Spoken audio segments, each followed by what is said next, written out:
Comment investir de façon efficace et efficiente dans la jeunesse afin de lui garantir un avenir radieux? Une préoccupation partagée d'un continent à un autre, mais elle est vécue avec acuité en Afrique. Le continent compte le plus de jeunes au monde, avec 200 millions d'habitants, âgés entre 15 et 24 ans, selon les estimations de la Banque mondiale, quand l'Union africaine chiffre le taux de chômage autour de 31%. Et pourtant, ce ne sont pas les initiatives qui manquent de la part des pouvoirs publics. Jusque-là, les efforts sont en majorité orientés vers le développement du capital humain. Au regard des défis nouveaux, il convient de revoir l'approche. L'approche était d'investir dans l'éducation, d'investir dans la santé et on se limitait à cela. On est rentré dans un avenir du numérique et les gouvernements africains doivent s'adapter à cela. Face au chômage endémique, le concept de l'entrepreneuriat est de plus en plus évoqué comme solution. En la matière, Youssouf Karis fait office de modèle. Ce jeune Ivoirien est le fondateur d'un fonds d'investissement qui opère dans le secteur de l'immobilier. Il avoue, la jeunesse africaine ne manque pas de potentiel. Je pense que l'Afrique fait peur aujourd'hui parce que sa jeunesse est forte. Sa jeunesse est forte, elle est talentueuse, elle est innovante. Il y a juste le déclic qui manque. Et ce déclic-là, effectivement, il faut qu'on arrive à l'encadrer, il faut qu'on arrive à le penser, à le prévoir. Être entrepreneur, ce n'est pas un choix par défaut. Aujourd'hui, c'est vrai qu'on a tendance à présenter l'entrepreneuriat comme une solution au chômage, mais en fait, on n'entreprend pas par défaut. Quand on entreprend, c'est par choix. C'est parce qu'on a décidé de le faire et ce n'est pas parce qu'on ne trouve pas de boulot. Parce que c'est beaucoup plus dur d'entreprendre que de trouver un travail. Et ça, il faut le comprendre. Encadrer les candidats à l'entrepreneuriat, c'est aussi l'avis du docteur Samuel Maté. Nous avons fait une étude qui a démontré que les 3 choses qui bloquent initialement l'entrepreneuriat en Afrique, c'est l'accès au financement, c'est la fiscalité et c'est l'accès au marché et aux contrats. Tout comme l'entrepreneuriat, une autre démarche s'impose pour endiguer le chômage des jeunes, selon nos 2 spécialistes. Il s'agit d'une réforme absolue du système de formation pour une meilleure adéquation avec le monde du travail. Nul doute que ces problématiques seront abordées lors du 5e sommet Union africaine-Union européenne à Abidjan 2017, placé sous le thème « Investir dans la jeunesse pour un avenir durable ».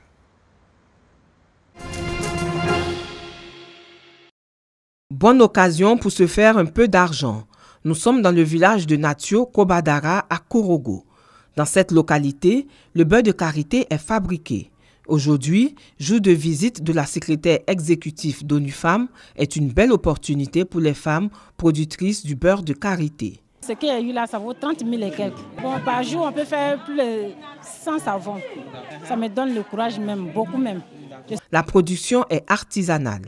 Peu organisée, les femmes de Natio Kobadara font tout à la main. Mais beaucoup reste à faire pour que les productrices locales de karité tirent des revenus substantiels de leur travail. C'est de la graine de karité qu'est obtenu le beurre de karité. Sa fabrication est l'affaire des femmes. Et pour preuve, la secrétaire exécutive d'ONU Femmes et la ministre de la Famille ont mis la main à la pâte. Le processus de fabrication de savon à base de beurre de karité, de miel, d'huile de palme et d'argile est démontré. Après la solution de la soude, on met le beurre de karité, 4 mesures, et l'huile raffinée aussi. On mélange avec de l'huile rouge et puis ensuite le miel. C'est pour rajeunir la peau. On pense ça pour se laver, pour rajeunir la peau. Les femmes de ce village sont organisées en association. Elles produisent plus de 5 tonnes de beurre de karité. Mais le produit s'écoule difficilement et reste stocké des années. Cette visite de la secrétaire exécutive d'ONU Femmes vise donc à renforcer l'autonomisation économique des femmes afin de recevoir une formation pour une meilleure amélioration de la production du beurre de karité et développer le karité au plan mondial. Cette visite de terrain conjointe de la secrétaire exécutive d'ONU Femmes et de la ministre de la Famille s'est poursuivie à l'IFEF de Korogo et au centre culturel de la ville.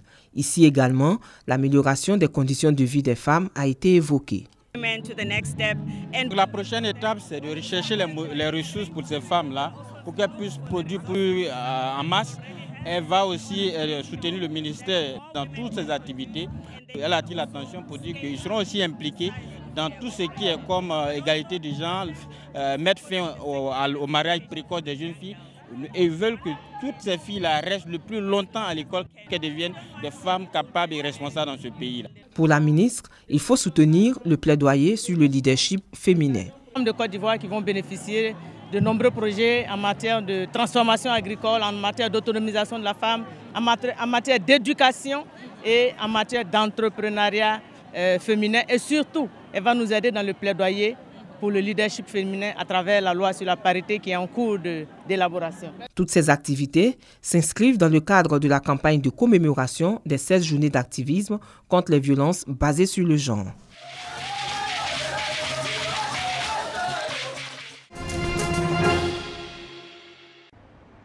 Cette école au cœur de Manhattan est désormais fermée. Mais en 2008, c'est ici que Danielle a suivi une formation pour devenir pâtissière. Tout ce que nous avons appris était très basique, tout droit sorti d'un livre de cuisine. Je peux aller sur YouTube et trouver exactement ce que j'ai fait en classe. Il n'y avait rien d'exotique dans ce qu'on a appris. C'était un déchirement parce que je venais de m'endetter de 25 000 $.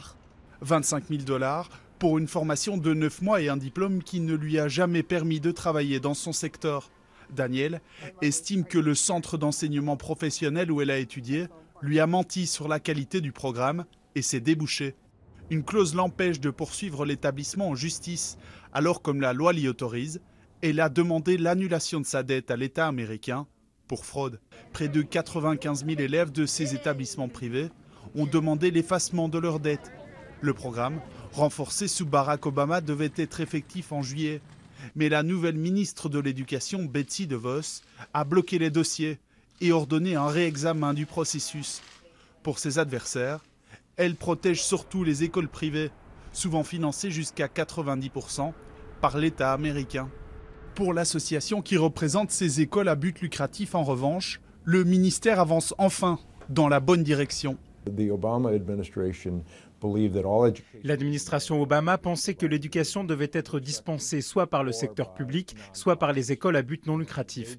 Ils estimaient que notre secteur, qui existe en Amérique depuis la naissance du pays dans le domaine de la scolarité et du commerce notamment, ne pouvait pas être impliqué dans l'éducation. En attendant une réponse de l'État américain, le prêt fédéral de Danielle a été gelé et loin des pâtisseries, elle travaille désormais comme réceptionniste.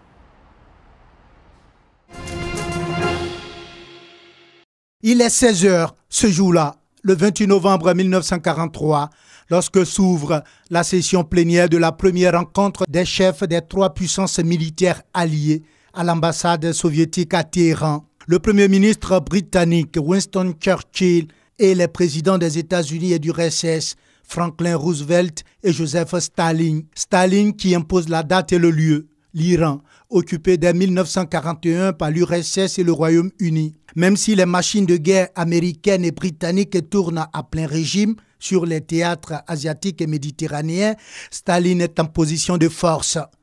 Le Britannique, en revanche, en position de faiblesse. Le 28 novembre, Roosevelt et sa délégation, mis en garde par les Soviétiques contre les risques d'attentats, débarquent de l'ambassade américaine, trop éloignée pour s'installer dans les locaux de l'ambassade soviétique, qui juste la résidence de Churchill. Une session plénière décisive qui a pour objet d'arrêter la stratégie militaire alliée jusqu'à la fin de la guerre. Roosevelt obtient de Staline l'assurance qu'il ouvrira un front contre le Japon sitôt l'Allemagne défaite. Roosevelt s'empresse de recueillir l'accord de Staline à sa grande idée d'une organisation mondiale de sécurité. Elle pourrait être formée, suggère-t-il, par un corps consultatif représentatif de la communauté internationale et un comité exécutif de 10 membres où figureraient les 4 grands, les 3 présents plus la Chine nationaliste.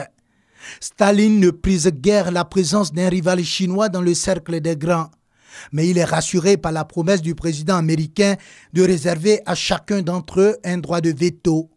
Quant à la France, elle est écartée d'emblée par Roosevelt et par Staline. La France de Pétain qui devra ainsi payer le prix de sa collaboration avec les nazis, notamment en renonçant à son empire colonial. Le 1er décembre à 16h, il ne reste que 2 questions pendantes, la Pologne et le sort de l'Allemagne.